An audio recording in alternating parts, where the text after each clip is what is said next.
오늘은 추수감사주일입니다.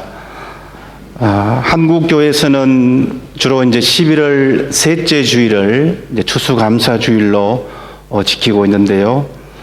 이것은 미국의 추수감사절의 그 유래를 따르는 것이었습니다.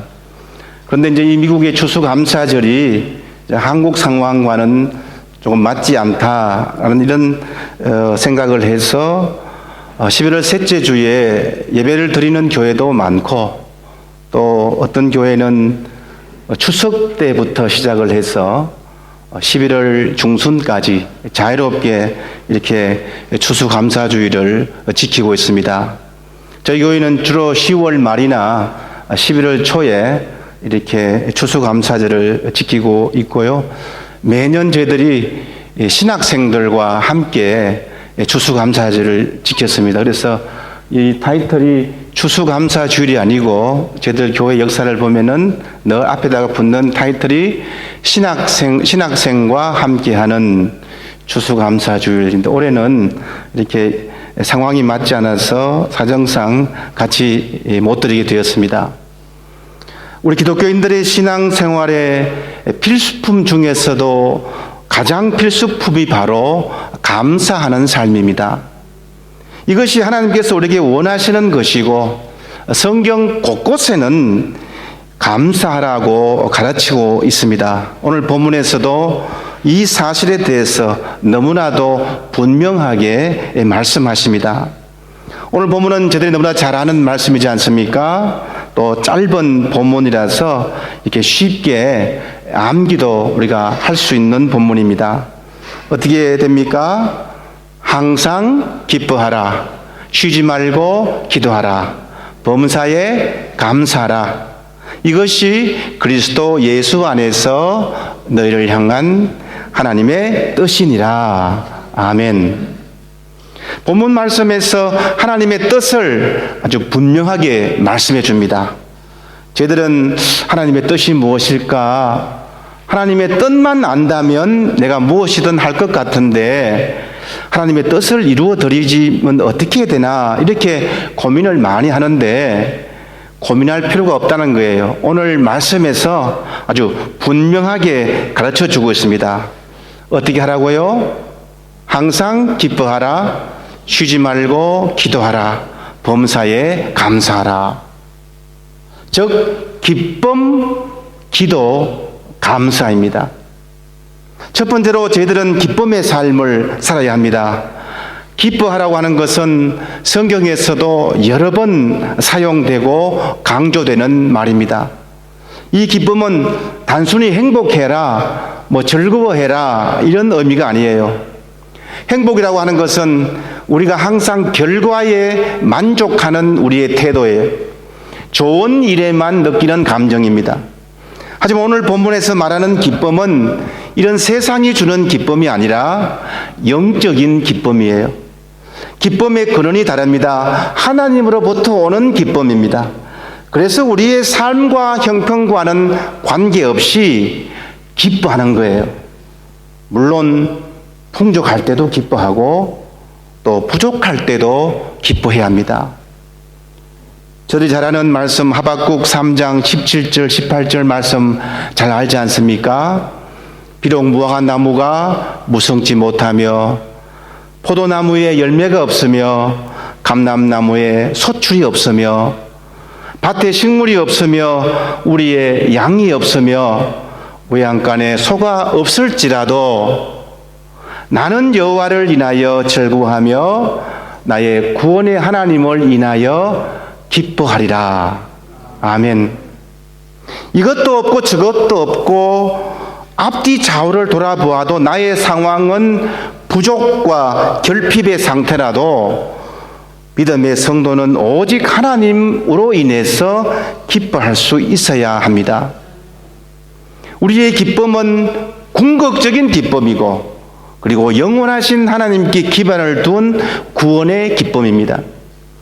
그리스도인들은 환경을 보고 기뻐하는 사람이 아니에요. 환경은 늘 우리를 힘들게 합니다. 경제 상황이 나아질 것이라고 그런 말을 저희들이 들어본 역사가 없어요. 내년에 경제 환경이 더 악화될 것이라 라고 전망됩니다. 또 저희들도 이런 이야기를 많이 해요. 내년이 더 걱정이다. 올해는 그럭저럭 지나왔는데 에너지도 그렇고 내년이 더 걱정이다. 이게 우리 인간의 상황입니다.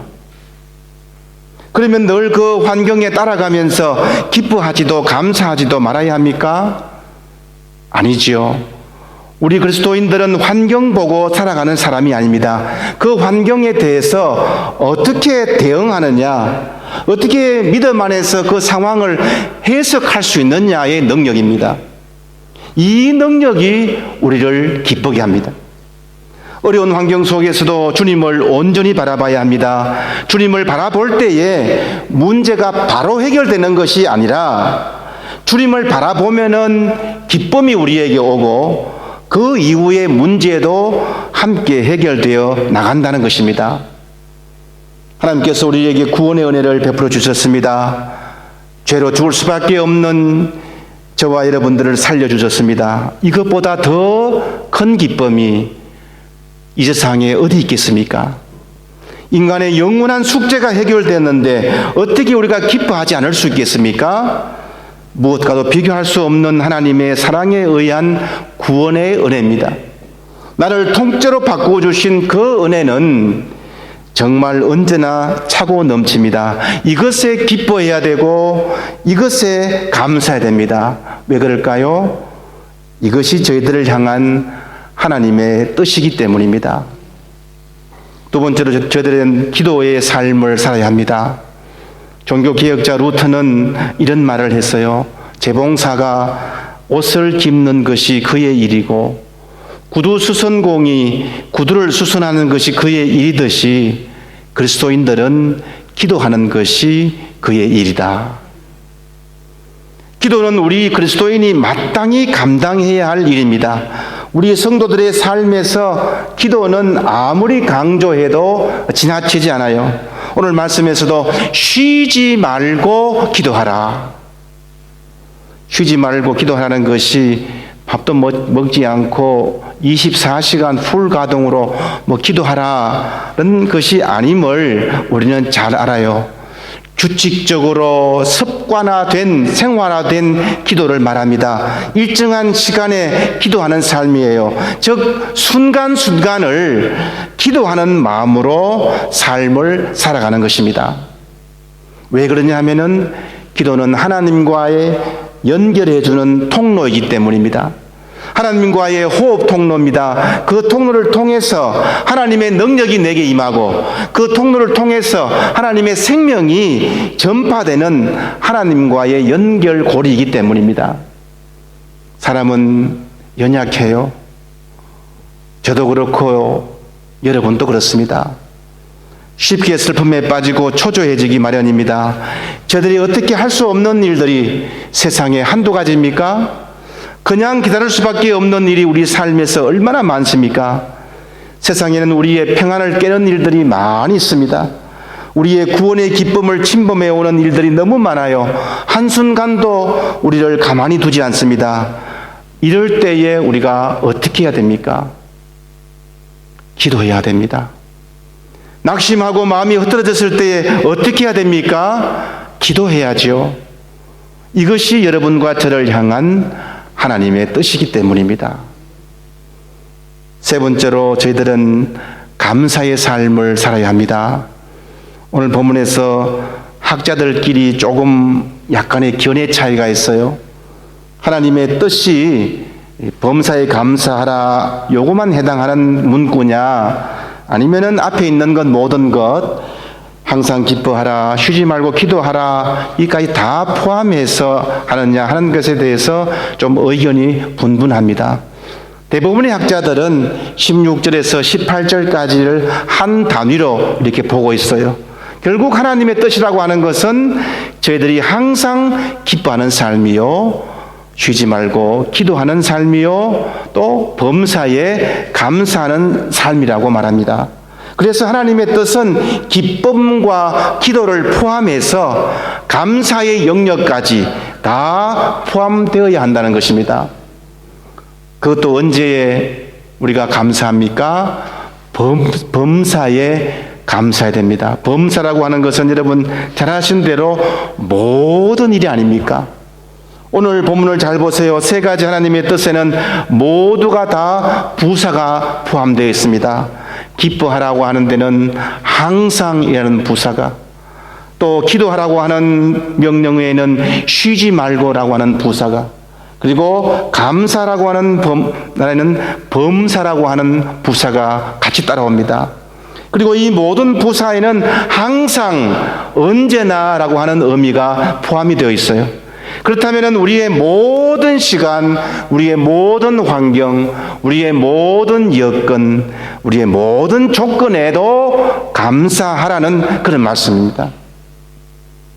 범사에 감사라고 하는 것은 역경 속에 있을 때까지 다 포함된 말씀이에요. 범사에 감사라고 하는 말을 아주 극대화해서 번역하면 이런 의미입니다. 무조건 감사해라.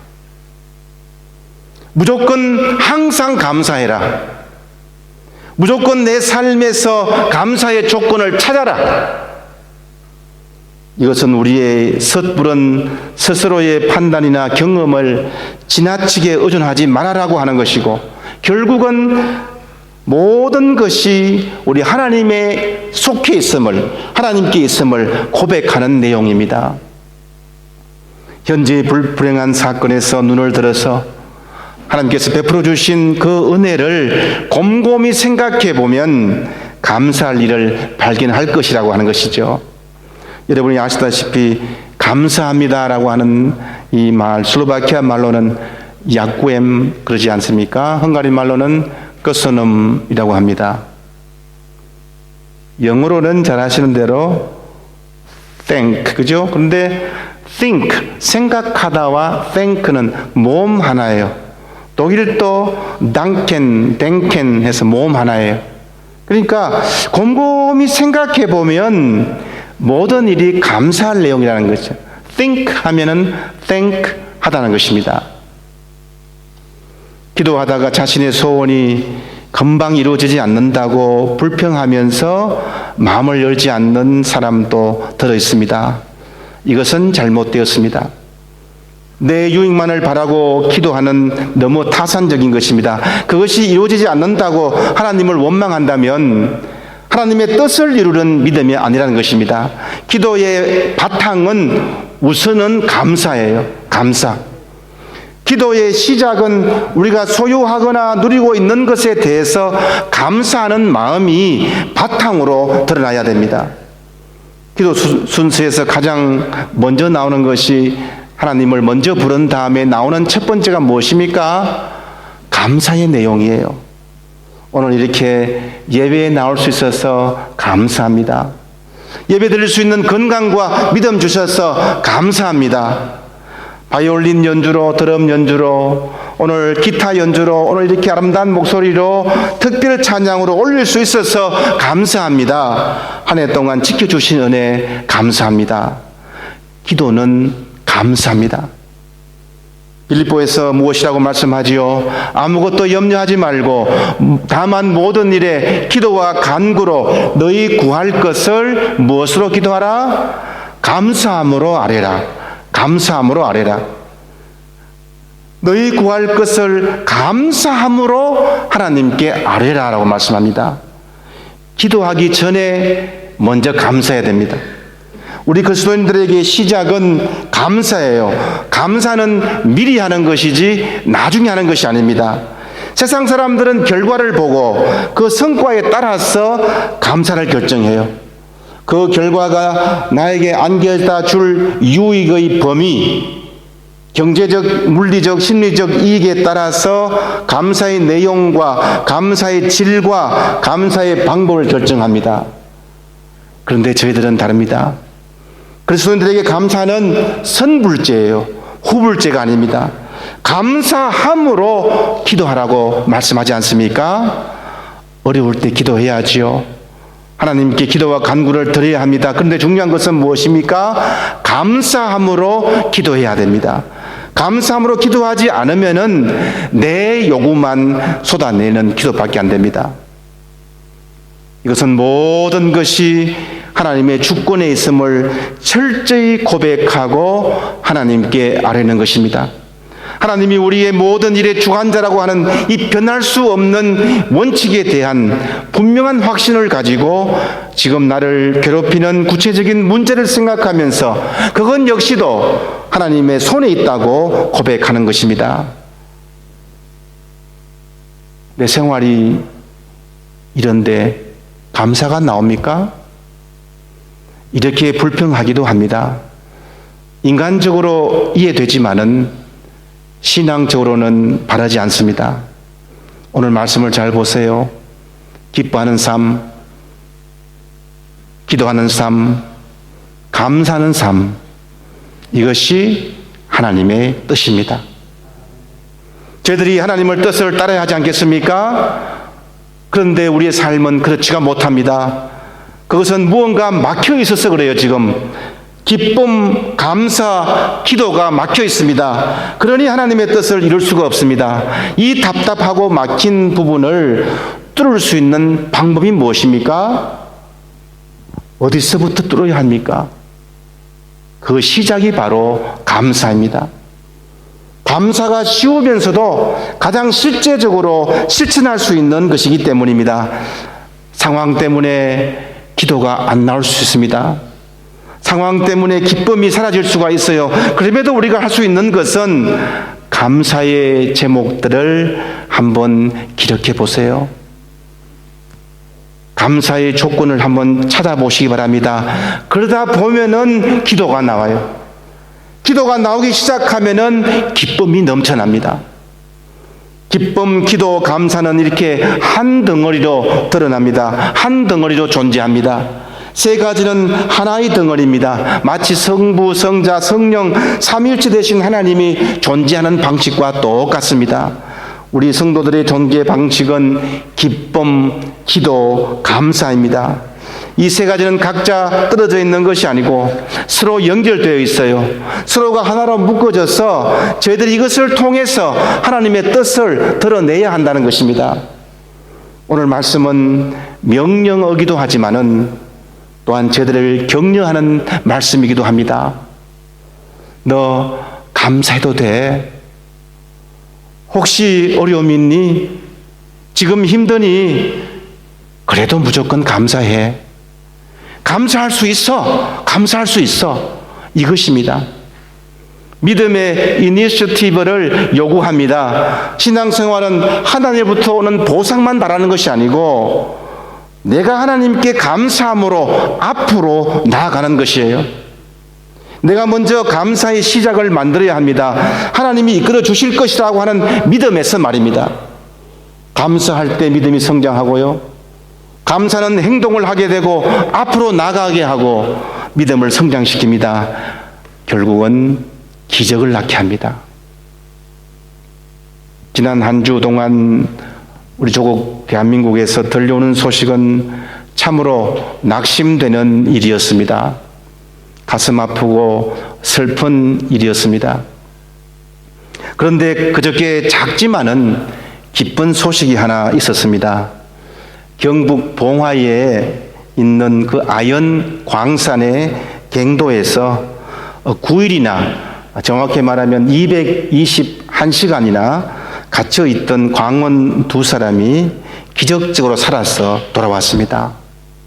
그것도 스스로 걸어서 나오는 모습을 통해서 12구 참사로 마음에 잠겨 있는 국민들에게 큰 희망을 안겨주었습니다.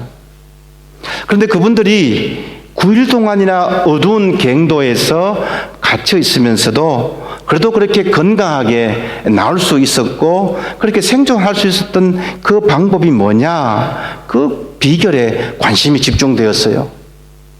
그분들이 어떻게 생존할 수 있었을까요? 그들의 생존 비결은 천장에서 떨어지는 그 물을 모아서 마셨습니다. 비닐로 천막을 치고 모닥불을 피워서 추위와 체온을 유지했습니다. 외부 공기가 유입되는 조금 멀쩡한 공간에서는 그래도 이렇게 적당히 운동도 할 수 있었던 그런 여건 등이 손꼽아졌습니다. 그런데요, 그 중에서도 가장 중요한 원인 중에 하나가 커피 믹스. 그거를 챙겨 먹었다는 거예요. 저희들이 건강에 좋지 않다고 하는데 절대 그거 아닙니다. 예. 커피 믹스 홍보하러 나온 거 아니에요, 오늘. 그 12g 밖에 되지 않는 그 봉지 하나에 생존하는데 필요한 그 최소한의 영양이 다 있다는 거예요. 50칼로리 되는데요, 단백질도 있고 지방질도 있고 칼슘도 있고 당질이 골고루 들어 있다는 거예요. 그래서 등산객 사이에는요, 이렇게 체력과 기력이 떨어질 때는 그냥 커피컵 맥스를 그냥 통째로 꿀꺽 삼키면은 힘이 치솟는다. 그런 그 경험들을 이렇게 공유하고 있다고 합니다. 저도 어제 설교 준비를 하면서 몸이 좀 피곤하고 머리도 좀 지근지근해서 다행히 어느 집사님 가정 신방 때 얻은 그 커피 믹스, 맥심, 모카, 골드, 마일드, 그걸 한 잔 이렇게 마시니까요, 머리가 싹 아픈 것도 나아지고 힘이 솟아서 이렇게 설교 준비를 할 수 있었습니다. 우리의 형편이 갱도에서 갇힌 것 같은 암울한 상황이라면은 무엇으로 우리가 힘을 얻고 생존할 수 있겠습니까? 우리의 믿음은 무엇입니까? 우리의 커피 믹스는 무엇입니까? 오늘 본문은 분명히 말씀합니다. 항상 기뻐하라. 쉬지 말고 기도하라. 범사에 감사하라. 이것이 그리스도 예수 안에서 너희를 향하신 하나님의 뜻이니라. 항상 기뻐하는 것, 쉬지 말고 기도하는 것, 범사에 감사하는 것입니다. 특히 추수감사주의를 맞이해서 우리의 삶이 감사로 가득하시기를 바랍니다. 답답하고 어둡고 막막한 삶의 현실을 푸는 가장 첫 번째 방법은 감사입니다. 감사할 때 기도의 문이 열리고 감사할 때 기쁨이 찾아옵니다.